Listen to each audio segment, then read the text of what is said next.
We're going to do this like I did in my class. We'll do kind of magic. So who wants to be a volunteer? Okay, pick an atom, but don't tell me what it is. It has to be neon or smaller. Okay? You got that in your mind? Watch how we're going to do this, okay?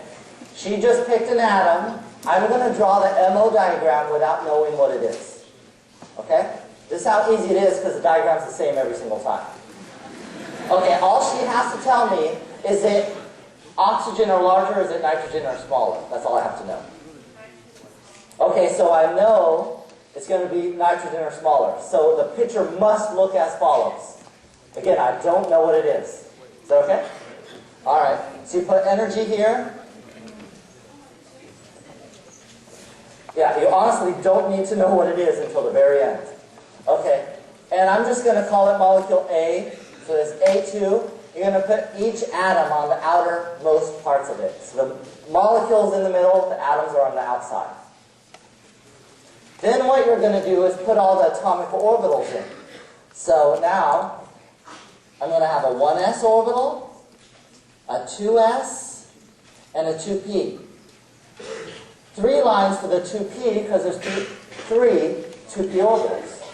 Some people draw these as boxes. It doesn't matter if you want to draw it as a box or a line, whatever.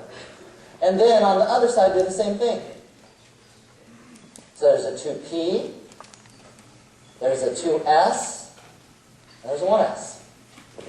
Okay?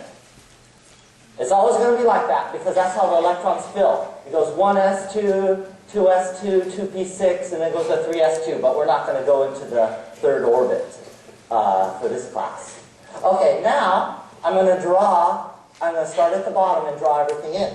So for the 1s orbitals, there's a bonding molecular orbital at low energy and an anti-bonding at high energy. It's always going to look like this.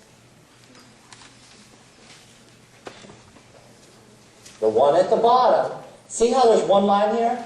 One line right here where my pen is. That means it's called a sigma. Okay, I'm not giving you concepts right now. I'm just telling you how to do it because it's too late. Okay, sigma, and then the orbital name goes right here, 1s. The one on the top is also called the same, sigma 1s, but you put a little star because it's the higher one, the anti-bonding level, the one at higher energy, at top has a little star after it. Okay, next for the 2s, same thing, the 2s looks exactly like the 1s, except it's called 2s, that's the only difference. The orbitals are bigger because it's 2s or higher energy. Okay, so this one line, see one line in the middle? Thus it's called a sigma. And it's sigma 2s because there's a 2s right here. And this one up here is sigma 2s star. That's it. I still, remember, I do not know what this is like magic. Okay? I do not know what the molecule is still. She told me though it's nitrogen or smaller. Okay, so now here's where the key part goes. This is why I asked this question. I need to draw this as follows. 2, 1, 2, 1.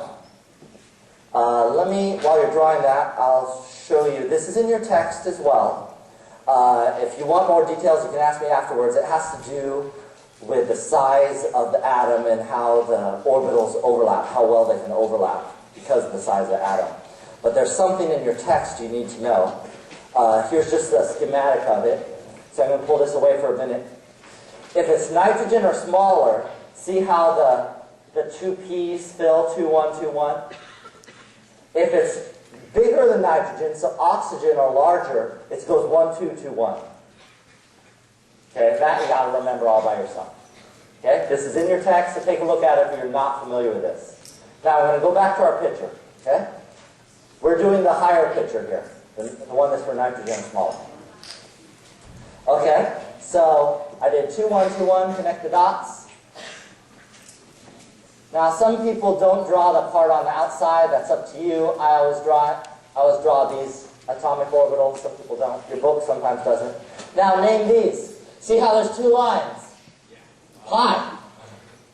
Remember 2 lines is pi, 1 line is sigma, you're pretty good. Pi 2p because there's a 2p orbital. Next, you got the sigma because there's 1 line. Sigma 2p. Then we've got the pi 2p what? Star, the anti-bonding, And the sigma, 2p star. Good. Again, I still don't know what the molecule is. You don't have to know. You can do all this without knowing the molecule. Okay, now, here comes the key part.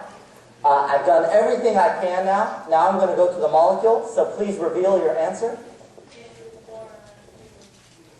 Okay, is that what we did in class? Okay, all right. Well, my class, you already did something like this. So she wants to do boron. I should have picked B. Boron 2. Okay, and then also she had a charge in mind. What was your charge?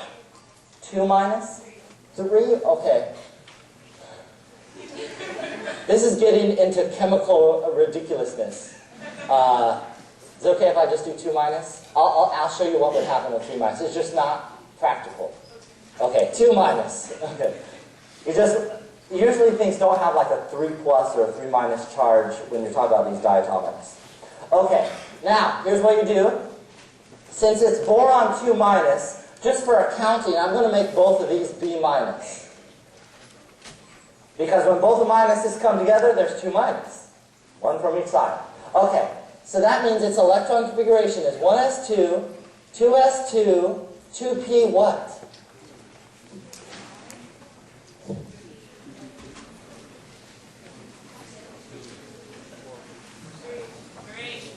Okay, 2p3, is that right?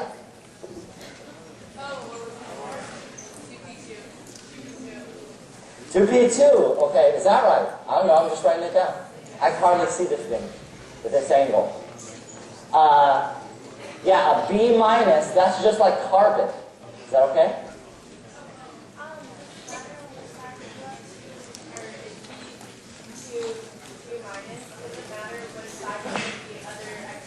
The question is it okay to put like B2 minus and B neutral or something like that? I'd encourage you to split it evenly. It usually will cause you less problems later. Yeah. Okay, now let's fill it in. Now you got this electron configuration. 1s2, 2s2, 2p2 on both sides. 1s2, 2s2, 2p2. Oops. Kind of smudged this one, sorry. Okay, now let's fill it in. The most important is to do the middle. You do one section at a time. One section at a time. Let's do the 1s only first. There are a total of 4 electrons. 1, 2, 3, 4. So you fill those in the middle. If you don't know how to do this, watch my pen. 1, 2, 3, 4. There's those 4. Oh yeah. Lost like their tongue or something. Okay. Next one. 4 electrons. 1, 2, 3, 4. 1, 2, 3, 4. Now for the next one. This one also happens to have 4, just magically. Okay. 1, 2 on each side. So that's total 4. So watch if you don't know how to do this. 1, 2, 3, 4. Okay? If it was B3 minus, that next one would go right there. Okay? So you just fill up. Now, usually what we ask you is a couple questions. First question, is this para or diamagnetic? Diamagnetic? Why? Everything in the middle is paired. So it's diamagnetic. Everything in the middle is paired. If there was one electron unpaired, it's called paramagnetic. If there's one or more unpaired, it's called paramagnetic.